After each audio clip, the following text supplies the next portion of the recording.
So continuing to think about how we make the changes as we reimagine our processes, still some project management fundamentals still come into play, right? Yeah. And so one method I know we both used is the fundamental concept of RACI, responsible, accountable, consult, inform.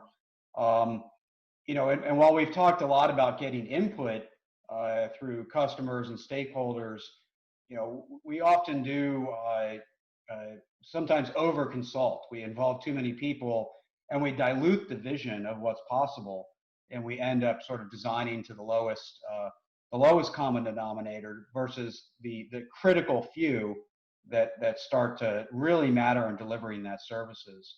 Yeah. So as you think about some project fundamentals, project management fundamentals that still matter today, what else would you advise people to think hard about? I mean, I think all project management processes still apply. So PMBOK, which is a tried and true method and playbook for how to manage projects, completely applies. I think it's the degree to which you apply those processes today, because we are in a situation where we're doing things more rapidly and we're trying to get things out into the hands of users fast, and we're trying to get customer feedback and MVP and all those things. You still have to manage the project. You still have to manage people. You have to manage tasks, deliverables. You have to manage your budget. There are all these things that you still have to manage. I think everything still applies, but I think it's a matter of, almost in a sense, what are the core basics that you need to manage? So I think it's all applicable. It's a matter of how you to what degree, how heavy you implement it. Yeah, and I think that becomes the one thing that starts to be perhaps different today is the use of collaboration tools that are online. Right, right now, in particular, although certainly some of this will return, perhaps slowly, but we can't get together very easily and throw post-its on a wall and organize our thoughts. And so using tools like Trello and Miro and many more for collaborative sessions, we found that not only can you do just the same amount of work that you would do in online in-person collaboration, but in some cases it's more effective.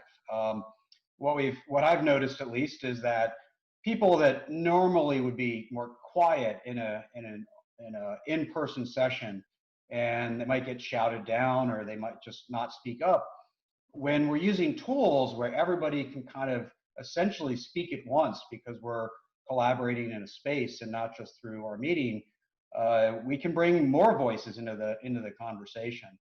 And so there's been a lot of, I think all organizations are going to have to learn more about how to do online collaboration, not just from work from home, but what we find is we can bring in other expertise from anywhere in the world to help with our problem or our challenge by using some of these more online collaborative tools.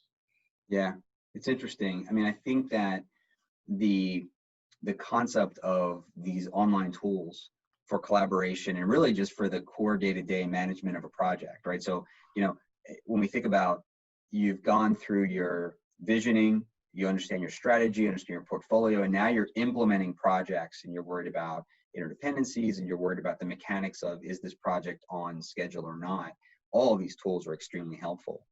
What I think is important is that there's a clear framework established before you get started, because what we've seen is, even though all the projects we're involved in had some level of remote work from home capability, because some were dispersed across buildings and it didn't make sense to walk 10 minutes to another building to have a meeting. So every meeting had a remote component. That was fine. But when we went fully remote, we found that there were some gaps, because you couldn't have those face-to-face conversations. There was confusion about where things were posted or what tool we're going to use for this or that. So the whole point is, these tools are absolutely essential, at least in our business and with what you're doing. Using them was not a huge step for us. It was an incremental step. But regardless, no matter what that situation is, you have to set that framework early, and you have to make sure everybody understands it, because I've seen projects where that wasn't set early, and you're in the midst of the project and you're still figuring out how you're going to track meeting minutes and how you're going to schedule and how you're going, where you're going to put the test metrics and what are the test metrics, what's the difference between a test case and a test scenario and a test script, and all that stuff is noise. So even with technology, you have to establish those basics.